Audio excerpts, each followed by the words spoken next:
오늘 함께 배운 하나님의 말씀은 구약 성경 417페이지 사무엘상 7장 5절로 14절까지 말씀입니다. 저부터 한 절씩 교독하며 읽도록 하겠습니다. 5절입니다. 사무엘이 이르되 온 이스라엘을 미스바로 모이라. 내가 너희를 위하여 여호와께 기도하리라 하매 그들이 미스바에 모여 물을 끌어 여호와 앞에 붓고 그날 종일 금식하고 거기에서 이르되 우리가 여호와께 범죄하였나이다 하니라. 사무엘이 미스바에서 이스라엘 자손을 다스리니라. 이스라엘 자손이 미스바에 모였다 함을 블레셋 사람들이 듣고 그들의 반백들이 이스라엘을 치러 올라온지라. 이스라엘 자손들이 듣고 블레셋 사람들을 두려워하여 이스라엘 자손이 사무엘에게 이르되 당신은 우리를 위하여 우리 하나님 여호와께 쉬지 말고 부르시죠. 우리를 블레셋 사람들의 손에서 구원하시게 하소서 하니 사무엘이 젖먹는 어린 양 하나를 가져다가 온전한 번제를 여호와께 드리고 이스라엘을 위하여 여호와께 부르짖음에 여호와께서 응답하셨더라. 사무엘이 번제를 드릴 때 블레셋 사람이 이스라엘과 싸우려고 가까이 오매 그날에 여호와께서 블레셋 사람에게 큰 노래를 말하여 그들을 어지럽게 하시니 그들이 이스라엘 앞에 패한지라. 이스라엘 사람들이 미스바에서 나가서 블레셋 사람들을 추격하여 뱃갈 아래에 이르기까지 쳤더라.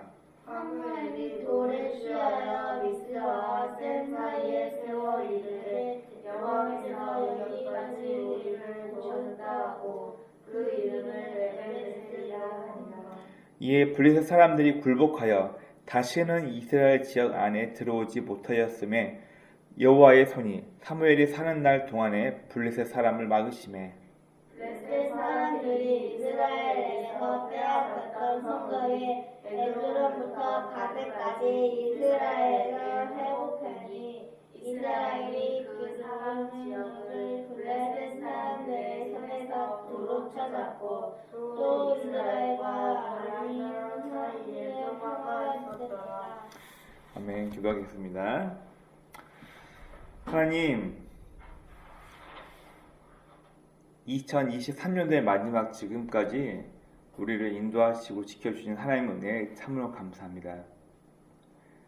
참 여러 많은 사건도 가슴 아프기도 하고 화가 나기도 하고 즐겁고 기쁜 많은 일들이 있었지만 하나님께서 지금까지 여기까지 우리를 인도하셨고 우리가 다 이해할 수 없지만 하나님의 손 안에서 우리가 지금 이 자리에 서 있습니다. 오늘을 기점으로 한 해를 마무리하고 이제 새로운 2024년도를 맞이합니다. 우리가 이 예배를 통하여서 우리가 어떤 마음과 태도를 가지고 우리의 삶을 살아야 할지 다시 한번 결단하고 주 앞에 고백하는 귀한 시간이 되어질 수 있도록 이 시간을 축복하여 주옵소서. 함께 하시고 인도하시고 믿사하며 우리 구주 예수님의 이름으로 감사하며 기도드립니다. 아멘. 우리나라 옛말에 이런 말이 있습니다. 머리 검은 짐승은 거두어 들이지 말라.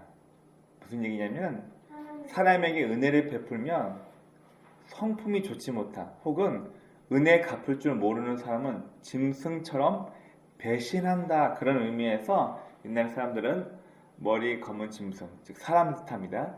머리 검은 짐승은 거두어 들이는 것이 아니다. 이런 얘기를 많이 합니다. 우리가 지금 맺고 있는 인간관계를 생각해 볼까요?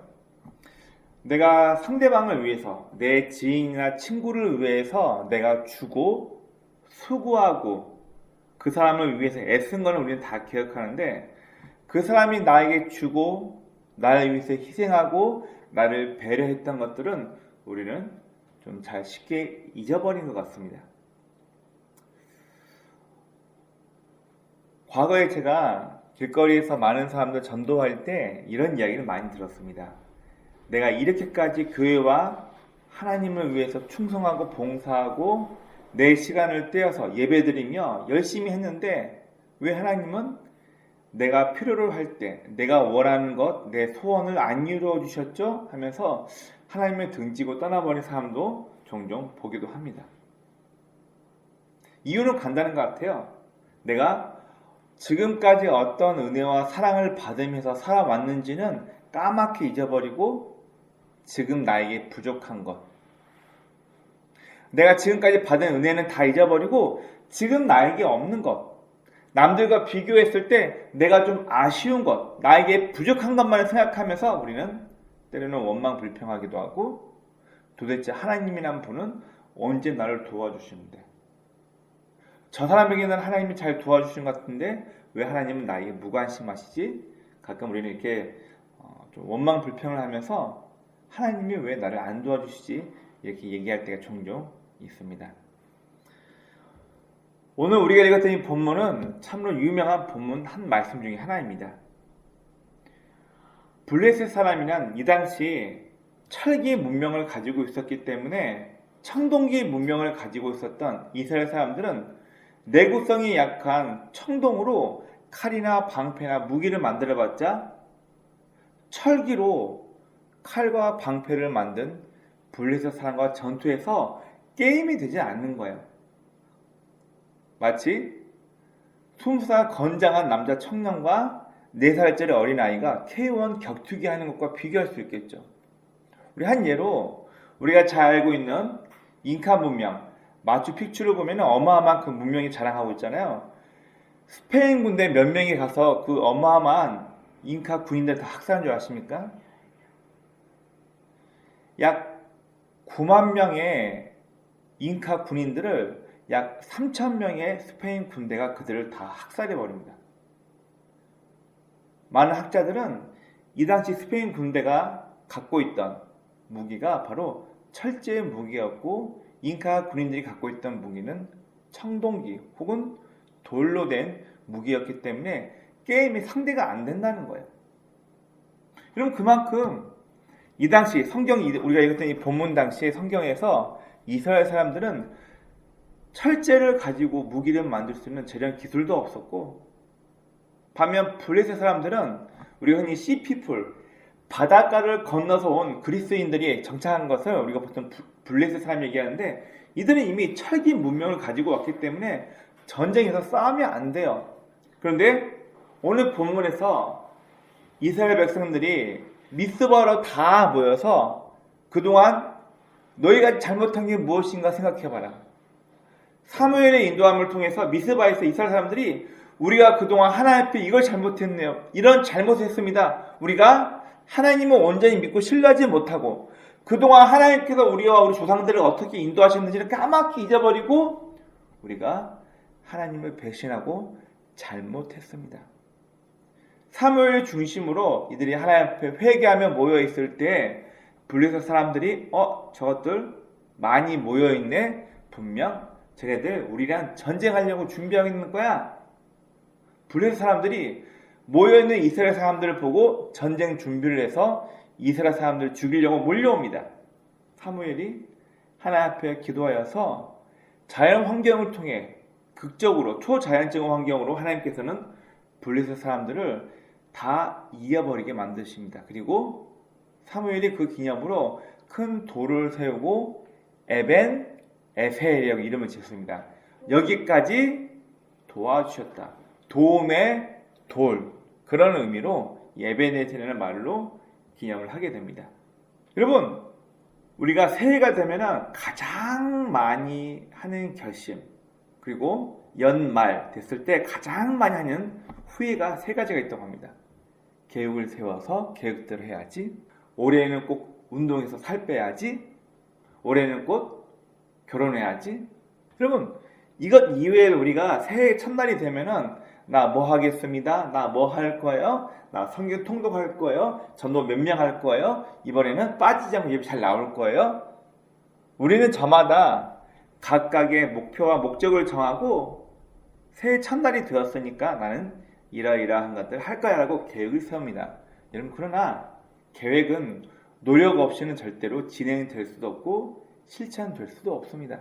우리가 연말에 후회하는 이유 중에 하나가 뭐냐면 그렇게 계획대로 행동으로 노력하지 않았기 때문에 말만 앞섰을 뿐 이루어진 게 없었을 때 우리는 연말 되면 항상 후회를 하고 납니다. 여러분, 에베네셀, 하나님께서 여기까지 저를 도와주셨고 여러분들을 인도하셨습니다. 하나님이 여기까지 나를 도와주셨네. 하나님께서 지금까지 나와 함께 하셨네. 여러분, 이 하나님을 경험하기 위해서는 가장 먼저 우리는 우리의 잘못된 과거를 청산해야 됩니다. 잘못된 과거의 습성과 태도를 버려야 한다는 얘기예요. 제가 아침에도 앞서 얘기했지만 네 탓이야, 너 때문이야, 남 원망 불평해가지고 우리 자신은 발전할 수가 없습니다. 이 사건이 일어나기까지 내가 뭘 잘못했지? 나의 어떤 실수가 있었지? 여러분, 결혼해서 이혼을 전문으로 담당하는 변호사가 그런 얘기를 실제로 했습니다. 그래서 이게 김창욱 쇼 리부팅이라는 그 쇼에서 이 김창욱 씨가 그 얘기를 했어요. 이분도 이제 변호사를 통해서 이혼하는 가장 많은 커플들의 변명이 뭐냐면 우리는 성격이 안 맞아요. 여러분, 당연하죠. 한 남자와 여자가 결혼하기까지 요즘 30대 후반, 뭐 빨리 결혼해봐야 20대 후반, 보통 30대 중후반부터 40대 초반에 결혼하는데 30년 넘게 각자의 삶을 살다가 남자와 여자가 한 가정 안으로 들어와서 부부로 살아와요. 같은 마음 같은 뜻일까요? 여러분, 결단코 그렇게 될 수가 없습니다. 앞에 있는 저도 제 아내와 약 5년 반, 거의 6년 가까이 되는 시간 동안 연애를 했는데 연애하는 6년과 결혼해서 사는 일주일 기간은 완전히 다르더라고요. 왜냐면 서로 살아왔던 배경과 환경이 다르고 생각이 다르단 말이에요.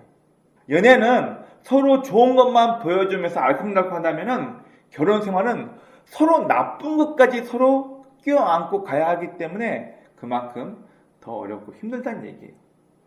그런데 결혼한 커플이 이혼할 때 가장 많이 하는 소리, 나 저 사람하고 성격 차이가 나서 성품이 안 맞아서 이혼합니다.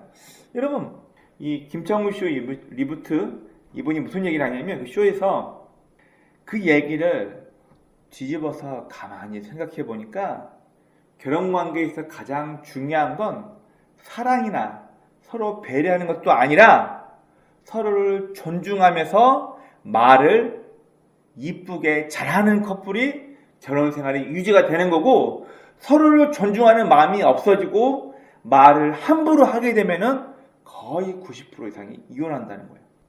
똑같은 말이어도 말을 이쁘게 했을 때 받아들이고 참는 한계가 있고, 말을 격하게 상대방의 인격을 모독하면서 상대방을 향한 존중이 없는 상태에서 화를 내며 하는 말이 비수처럼 꽂혀서 결국 말을 이쁘게 하지 않은 것 때문에 성격 차이가 나서요, 이렇게 얼버무리면서 이혼을 하는 경우가 굉장히 많다고 합니다. 여러분, 우리가 흔히 첫사랑을 실패한다 이런 얘기를 많이 해요. 물론 첫사랑이 이루어지는 경우도 있지만 왜 보통 우리 첫사랑에 실패하고 그 다음에 뭐 성공하고 결혼한다 그러죠? 미숙하기 때문에. 상대를 만나면서 나의 연약함, 나의 부족함, 서로를 배려하는 마음 없이 내 것만, 내 생각만, 상대에 대한 공감이 없이 미숙함 때문에 보통 첫사랑이 이루어지지 않는다고 그런 얘기를 많이 합니다. 여러분, 결국 미숙함, 나의 연약함을 깨닫고 극복하기 위해서는 나의 잘못된 부분을 깨닫고 버리기 전에는 우리에게는 새로운 미래가 올 수 없다는 것을 이야기합니다. 에베네셀, 하나님께서 여기까지 우리를 도우셨습니다. 이 에베네셀 하나님을 만나기 전에 우리는 우리의 과거를 청산해야 합니다. 내가 과거에 이런 잘못을 저질렀네? 내가 과거에 이런 실수를 저질렀네? 여러분, 후회하고 죄책감을 가진다고 해서 우리의 과거가 없어지지 않아요. 후회하고 죄책감을 가진 걸 뛰어넘어서 이제는 다시는 이런 실수를 반복하지 않아지라고 우리가 결단하지 않으면 우리는 동일한 죄에 빠지게 됩니다. 그래서 성경에서는 도둑질하는 사람은 도둑질하지 않는 걸로 끝나지 않고 도리어 가난하고 헐벗고 굶주린 사람을 돕는 데까지 반대로 돌이켜서 삶을 살라고 우리에게 이야기해주고 있습니다. 여러분, 이제 벌써 2023년은 시간이 이미 끝났고 2024년 영시일가 넘어간 시간을 우리는 가지고 있습니다. 여러분, 과거에 내가 실수했던 것들, 과거에 내가 왜 그때 그런 얘기를 해서, 우리 삶 가운데 분명 사랑관계, 친구관계 혹은 직장관계에서 후회되는 것들이 분명히 있을 것입니다. 죄책감 느끼고 후회하는 걸로 끝나버리면, 여러분, 똑같은 환경, 똑같은 사정이 다가왔을 때 우린 똑같은 죄를, 똑같은 실수를 또 반복하게 됩니다. 오늘 말씀을 생각하면서 나의 과거 실수가 무엇인가? 부끄러웠던, 감추고 싶었던, 연약하였던 나의 과거가 있다면 이 모든 것을 다 청산하시고 2024년도를 맞이하는 여러분들 되시기 바랍니다. 아멘. 다음 두 번째, 우리는 하나님의 도우심. 여기까지 하나님께서 나를 인도하셨구나. 이 에베네셀 하나님을 만나기 이전에 내 현실이 어떠한가를 직시해야 합니다. 여러분, 처음 종교생활, 처음 신앙을 가질 때 사람들이 가장 많이 하는 실수와 잘못된 상상 중에 하나가 뭐냐면은, 내가 하나님만 잘 믿으면 나의 현실을 완전히 바꿔주실 거라 생각하십니다.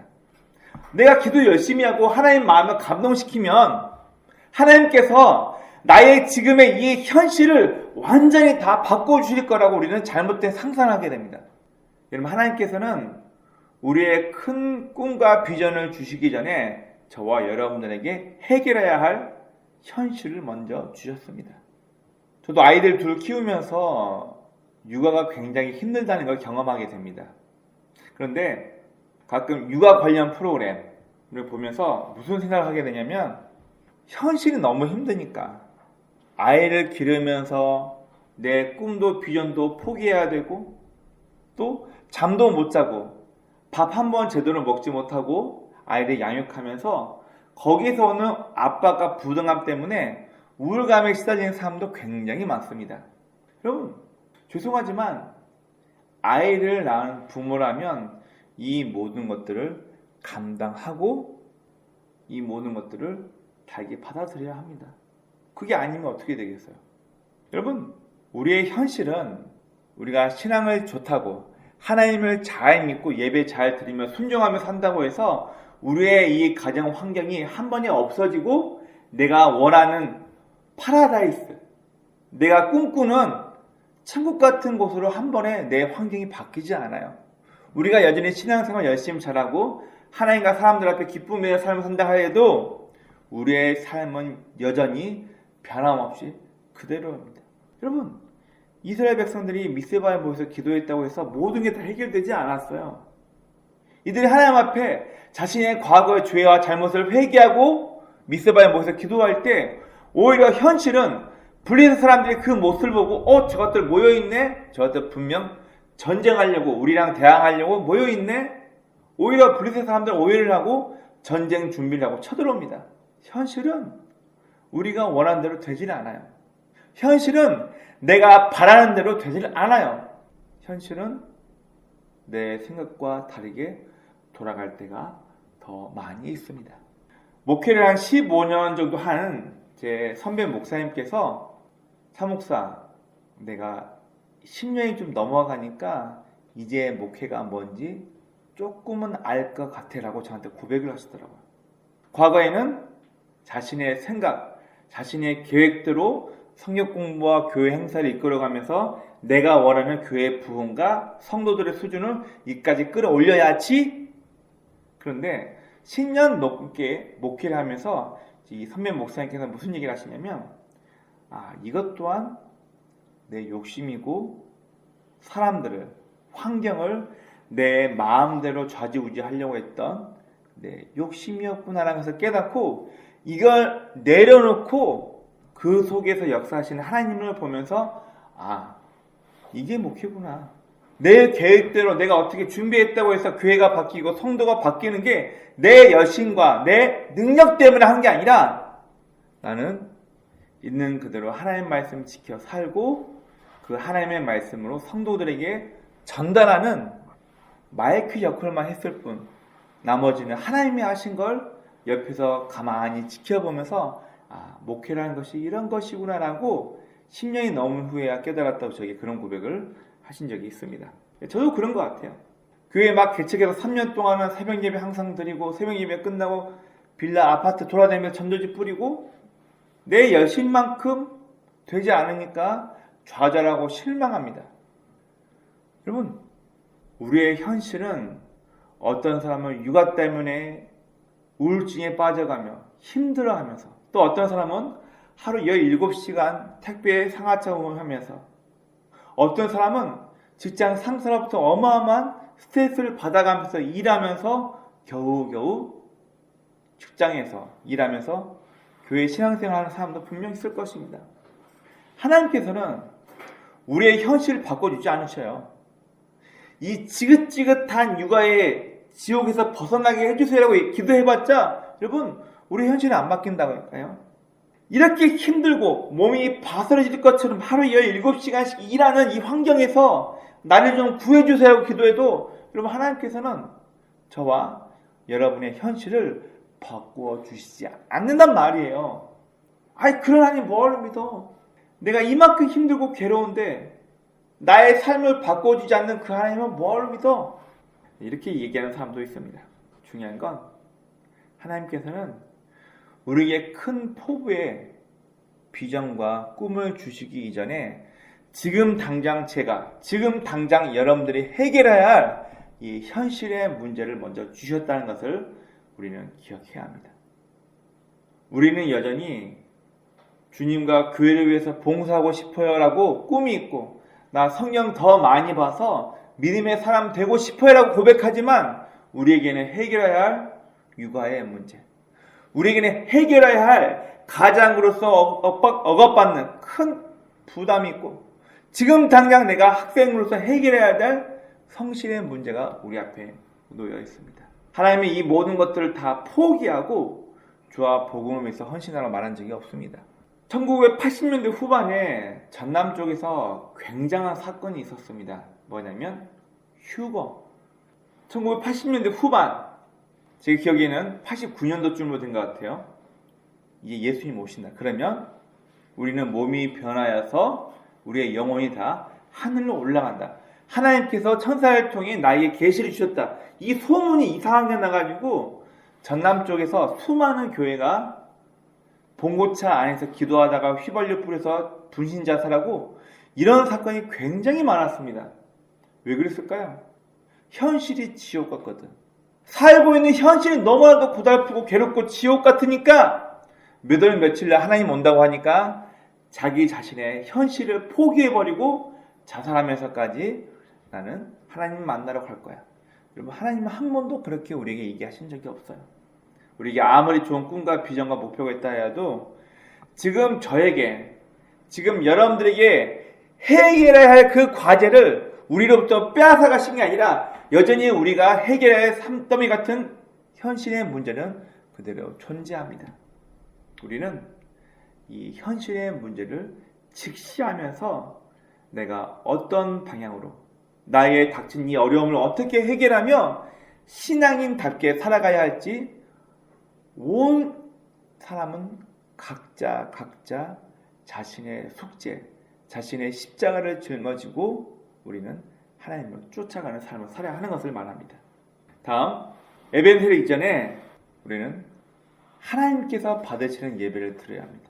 오늘 성경 보니까 9절 말씀에 사무엘이 젖먹는 어린 양 하나를 가져다가 온전한 번제를 여호와께 드리고 이스라엘 위하여 여호와께 부르짖으며 여호와께서 응답하셨더라. 여러분 예배가 뭡니까?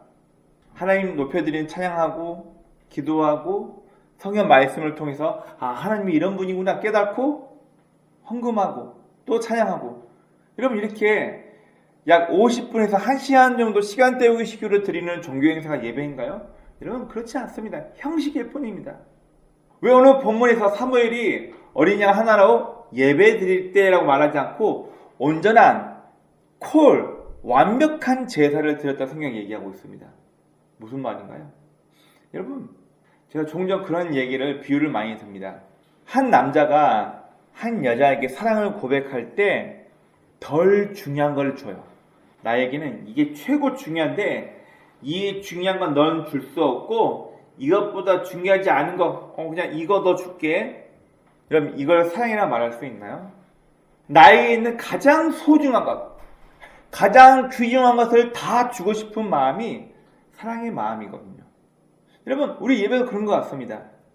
우리의 마음과 뜻과 성품을 다하여, 우리의 전 인격을 다하여 여호와 하나님을 예배하고 하나님을 경외하며 그분이 말씀을 통해서 나에게 하시는 말씀을 듣고 내가 그분 말씀대로 살아야지, 이런 마음의 의지와 태도 없이 예배 끝나고 골프나 치러 가야지, 예배 끝나고 바로 캠핑장 놀러 가야지, 예배 끝나고 친구들이랑 어디 여행 가야지, 여행 끝나고 이번 주 기말고사 있으니까 기말고사 대비용으로 학원 가야지. 여러분, 우리가 이런 마음을 간직한 채 하나님 앞에 예배를 드렸다라고 해봅시다. 여러분들이 만약 사람의 마음을 읽을 수 있는 하나님이라면 이따위 예배 받으시겠어요? 제가 하나님이라면 그 예배 받고 싶지 않겠어요. 그래서 성경 이사야서 1장에는 하나님께서 이스라엘 백성들이 형식만으로 드리는 예배를 역겨워하면서 뭐라고 얘기하시냐면, 너희가 드리는 예배, 수많은 숫소와 순양의 기름을 가지고 내게 예배를 드리는데 역하다. 너희가 드리는 예배는 성전 마당만 짓밟고 갈 뿐이라고 하나님께서 역겨워하면서 이런 예배 필요 없다고 화를 내시며 얘기를 하십니다. 니네 마음이 빠져버린 예배, 겉으로만 형식적으로만 교회 와서 드리는 척하는 예배 필요 없다, 이 얘기예요. 오늘 본문에서 사무엘은 하나님 앞에 온전한 예배를 드렸을 때 이스라엘을 향한 그 부르짖는 소리를 듣고 응답하셨다라고 성경은 이야기하고 있습니다. 이는 앞에 있는 저도 여러분들도 우리가 1년에 얼마나 많은 예배를 드립니까? 새벽 예배부터 또 수요 예배, 금요 예배 있는 교회 있고, 주일 1부, 2부, 3부, 4부 예배, 오후 예배, 성경 공부, 얼마나 많은 성경 공부를 우리가 하고 있습니까? 그런데 그 순간순간 우리의 온 마음이 하나님을 향하여 있지 않다면 우리가 드리는 예배를 얼만큼 하나님이 기쁘시게 받으셨을까요? 그래서 시편에 다윗은 그런 고백을 합니다. 황소 한 마리를 드린 것보다 내가 드리는 노래를, 내가 드리는 예배를 더 기쁘게 가치 있게 받아주신다고 얘기를 합니다. 여러분, 다윗이 이 시편을 썼을 때 황소 한 마리가 얼마의 값어치인지 아세요? 우리는 먹기 위해서, 소비하기 위해서 소고기, 돼지고기 샀지만 이 당시에 소 한 마리는 농사를 짓는, 농사를 책임지는 어마어마한 물적 자원이기 때문에 값어치가 말로 상상할 수 없어요. 여러분, 젖이 나는 양 한 마리, 보통 1년이 지나면 성인이 되어서 다 큰 어른이 되어서 아기도 날 수 있고 젖도 난다고 해요. 1년이 된 양 한 마리가 성인 남자 1년치 연봉이에요. 그러면 대략 연봉을 초봉부터 해서 한 3,000원 해봅시다. 2,500에서 3,000. 그러면 양 한 마리가 오늘날 돈으로 따지면 3,000마리였다는 얘기예요. 3,000만 원. 소는 양의 5배, 10배가 되는 가격이에요. 그럼 얼마라는 거예요? 양 한 마리가, 소 한 마리가 최소 억 달러가 넘는다는 얘기예요. 그렇게 귀한 소 한 마리를 하나님 앞에 번제로 바치는 것보다 마음을 담아서 드리는 노래, 마음을 담아서 드리는 예배가 훨씬 더 가치 있게 하나님께서 보신다, 그 얘기예요. 우리가 드리는 예배는 단순히 시간이 됐으니까 누구 눈치를 보면서 종교 의무적으로, 행사적으로 그냥 드리는 예배가 아니라 우리가 드리는 이 한 번의 예배가 하나님 앞에 가치 있는 예배가 될 수 있도록, 여러분, 예배 자체가 예배가 아니라 예배가 우리의 마음이 실린 가치 있는 예배가 될 수 있도록 그렇게 예배 드릴 수 있는 저 여러분이 되었으면 좋겠습니다. 아멘. 이제 여러분 보시죠. 내일 아침이 되면 혹은 이 이후에 엄청나게 많은 문자와 카톡이 올 것입니다. 뭐라고 오죠 보통?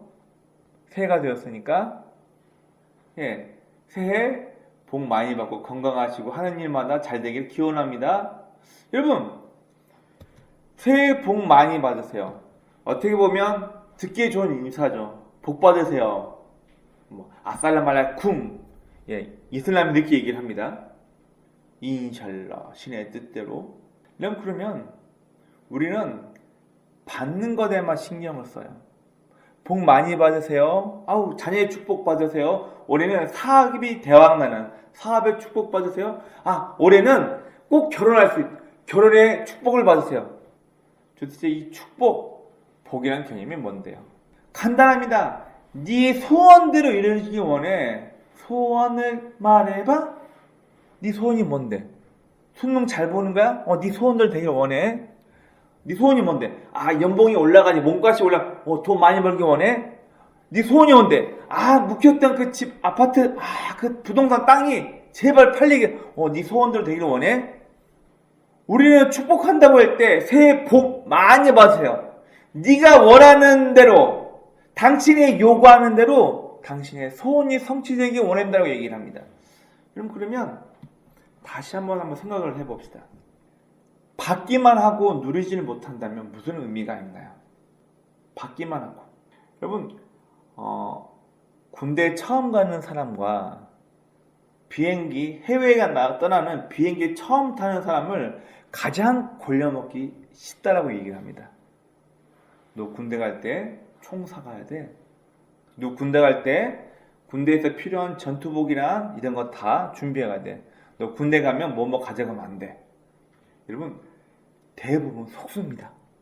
자, 그리고 처음 해외여행, 비행기 타고 여행 가는 사람에게 이 이야기를 하면 많이 속는다고 해요.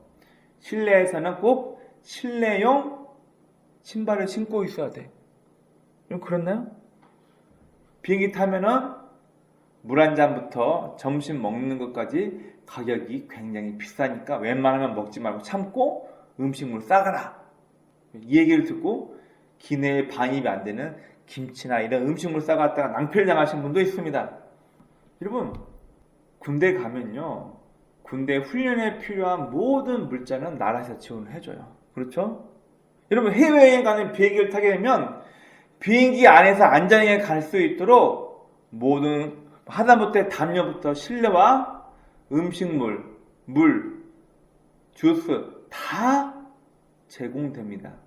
그런데 비행기 안에서 누릴 수 있는 걸 누리지 못하고 밥이 비쌀 것 같아서, 제공되는 음료수가 비쌀 것 같아서 그걸 못 먹고 해외여행 독타치 갈 때까지 밥도 안 먹고 물도 안 먹고 계속 참았어요. 뭐예요? 그러면 뭐 하려고 비싼 돈 주고 비행기를 타나요? 기내 서비스가 좋으면 좋을수록 가격이 비싼데 왜 비싼 그 돈을 주고 기내 서비스를 안 받냐? 미련한 거죠. 여러분, 우리가 아무 생각 없이 아무 의미 없이 남들 듣기 좋아라고 새해 복 많이 받으세요, 받아라고만 얘기를 하지, 우리는 내가 이미 받은 축복을 누릴 준비가 안 되어 있어요. 받아가지고 쌓아놓기만 바쁘지 내가 이미 받은 거 어떻게 누릴까, 어떻게 이것 때문에 기뻐하고 즐거워할까 생각을 못한다니까요. 여러분, 저와 여러분이 이미 하나님께 받은 은혜와 축복이 뭔가요? 이미 받은 거 생각하지 못하고 나에게 없는 거, 내가 갖고 싶은 거 남과 비교하면서 저 사람에게는 있고 나에게는 없는 것만 바라보면서 우리는 왜 나에게는 이런 축복을 주지 않죠? 저 사람은 가지고 있는데 나한테 없는 것만 바라보면서 늘 상심해 있고 우울감 느끼며 비교하고. 여러분, 최근에 가장 많이 쓰이는 유행병 같은 병이 하나 있습니다. 카페인 우울증. 여러분, 이해되시나요? 카카오톡, 페이스북, 인스타그램, 내 아는 지인들, 내가 알고 있는 사람이 카카오톡이나 페이스북, 인스타그램을 통해서 나 이번에 비싼 명품 샀다, 여행지 와서 놀고 있다. 요즘 시대는 자기 PR, 내가 누리는 것, 내가 중요하기 때문에 내가 여행 가서 찍었던 것들, 유명 맛집 가서 맛집을 먹였었던 음식들, 혹은 내 남자친구, 여자친구 사준 비싼 고가의 명품들 찍고 이 사진들을 보면서 우울감을 느낀다는 거예요. 야, 얘는 지금 나랑 똑같이 시작했는데 부모 잘 만나가지고 얘는 벌써 빌라를 사서 자기 집이 생겼네. 나는 뭐지? 와, 쟤는 남자 잘 만나가지고 비싼 명품 선물 받아서 자리 구하기 힘든 명품 레스토랑 가가지고 밥을 먹는 걸 사진 찍어 올렸는데 내 남자는 뭐지? 그럼 제가 기억하는 한 광고 중에 굉장히 큰 문제가 됐었던 광고가 하나 있습니다. 보리차를 판매하는 회사에서 나온 광고인데, 날은 덥고 내 남자친구는 차가웠고, 무슨 이야기로 들리나요? 이게 보리차 광고하는 선전이었는데 오해하기 참 편합니다. 잘못하면 여자들은 다 된장녀를 만들고 남자들은 무능한 남자는 만나면 안 된다, 이런 뉘앙스가 들어있어요. 여름이라 날은 덥고 내 남친은 자동차가 없고. 무슨 얘기예요? 이게 자동차 광고가 아니고요, 마시는 보리차 음료 광고였어요. 얼마나 문제가 됐을까요? 날은 덥고 습하고 짜증은 나는데 내 남자친구는 차가 없어가지고 희망이 없다.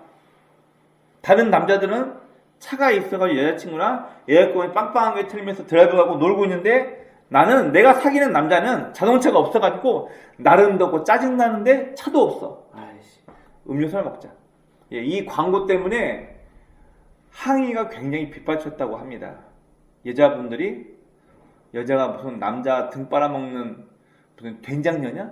남자들, 그러면 남자는 자가용이 없으면은 기죽고 살아라, 그 얘기인가? 네, 결국 나온 지 한 달도 안 돼서 이 광고 문구가, 원래 버스 정류장에 많이 있었거든요. 한 달도 안 돼서 이 문구가 사라진 걸로 제가 기억하고 있어요. 이미 내가 받은 것, 이미 내가 축복으로 얻은 것을 누릴 생각을 하지 못하고 나에게 없는 것만 남과 비교하면서 사는 인생, 이 얼마나 불쌍하고 처참한 인생입니까? 비행기 티켓을 끊으면 그 티켓 안에는 비행기 타고 가는 것부터 비행기 안에서 누릴 수 있는 모든 식사와 음료 제공부터 모든 게 다 제공이 되는데 누리지를 못하는 생각해 봅시다.